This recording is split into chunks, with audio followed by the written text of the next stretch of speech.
Chicken তো অনেকে অনেকভাবেই রান্না করেন, তবে আজকের চিকেন রান্নাটা একদম স্পেশাল, কারণ এই চিকেনের মধ্যে আমি একটা সিক্রেট মশলা ব্যবহার করেছি, যার জন্য এর স্বাদ এবং সুগন্ধ দুটোই জমে যাবে। জাস্ট এক পিস চিকেন আর একটু গ্রেভি হলে নিমেষেই পুরো ভাত শেষ। আসসালামু আলাইকুম বন্ধুরা, কিচেন বাঙালিয়ানা চ্যানেলে আপনাদের সবাইকে স্বাগত জানাই। সবার প্রথমে 700 মতো চিকেন ভালোভাবে ধুয়ে পরিষ্কার করে নিয়েছি। এবার এই চিকেনটাকে ভালোভাবে ম্যারিনেট করে নেব। আমরা রেস্টুরেন্টে গিয়ে যেরকম চিকেনটা খাই তার থেকেও দ্বিগুণ স্বাদ হবে এইভাবে ম্যারিনেট করলে। তার জন্য প্রথমেই আমাদের দিয়ে দিতে হবে 3 টেবিল চামচ মতো টক দই, আর 2 টেবিল চামচ দিয়ে দিচ্ছি আদা রসুনের পেস্ট। এবার কিছু গুঁড়ো মশলা দিয়ে দেব। প্রথমেই দিয়ে দিয়েছি স্বাদ মতো লবণ, তারপর দিয়ে দিচ্ছি হলুদের গুঁড়ো। এবার কাশ্মীরি রেড চিলি পাউডার দিচ্ছি, এতে করে চিকেনের কালারটা খুব সুন্দর আসবে। এবার সব শেষে ধনে গুঁড়ো আর ভাজা জিরা গুঁড়ো দিয়ে দেব, দিয়ে মাংসটাকে খুব ভালো করে মাখিয়ে নেব।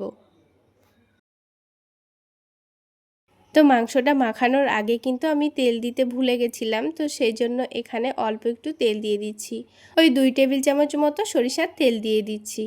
এবার আবারও সব কিছু খুব ভালো করে মাখিয়ে নিতে হবে।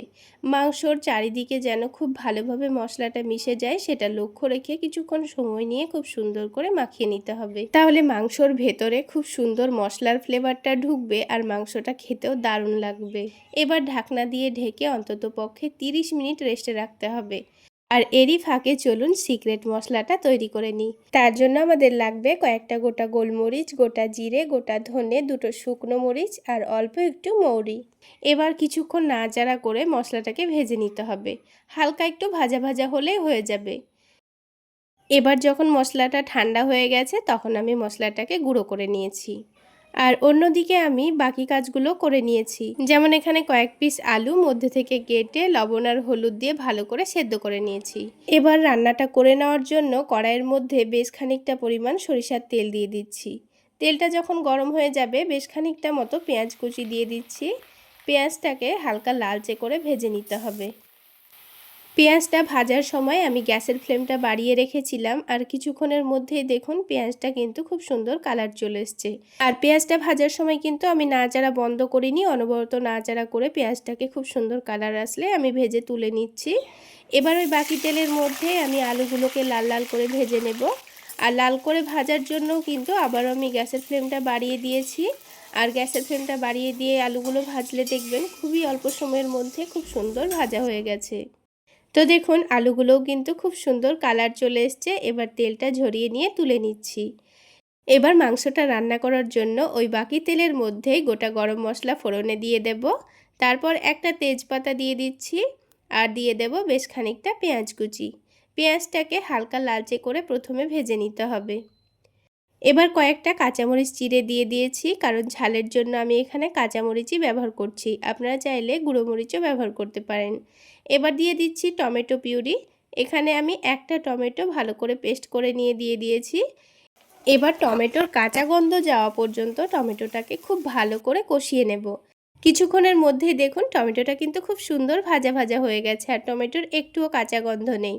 তো টমেটোটা যখন ভাজা হয়ে যাবে তখন এখানে দিয়ে দেব ম্যারিনেট করে রাখা মাংসটা। অবশ্যই মাংসটা কিন্তু 30 মিনিট ম্যারিনেট করে রাখবেন, তা না হলে কিন্তু মাংসটা খেতে খুব একটা ভালো লাগবে না। তাছাড়া যদি হাতে সময় থাকে তাহলে 1 ঘন্টাও রাখতে পারেন। এবার কড়াইয়ে মাংসটা দেওয়ার পর অনবরত নাড়াচাড়া করে মাংসটাকে কষাতে থাকবো যতক্ষণ না মাংস থেকে তেল ছেড়ে আসছে। সুন্দর করে মাংসটা কষিয়ে নিলে দেখবেন মাংসটা খেতে দারুণ লাগবে।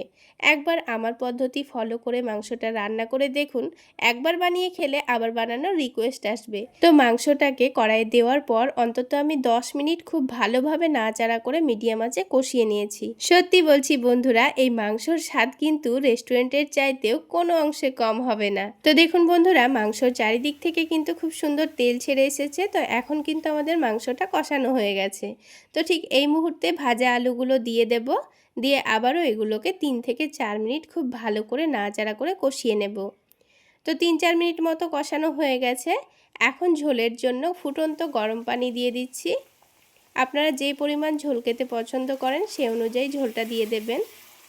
আপনারা যদি মাংসের মধ্যে পাতলা ঝোল পছন্দ করেন তাহলে এখানে পানির পরিমাণটা একটু বাড়িয়ে দেবেন। আর যদি আমার মতো মাখো মাখো করে রান্না করতে চান তাহলে ঝোলের পরিমাণটা ঠিক এই রকম করেই দেবেন। এখন ভালো করে ফুটিয়ে নিলেই কিন্তু আমাদের মাংস রান্নাটা হয়ে যাবে।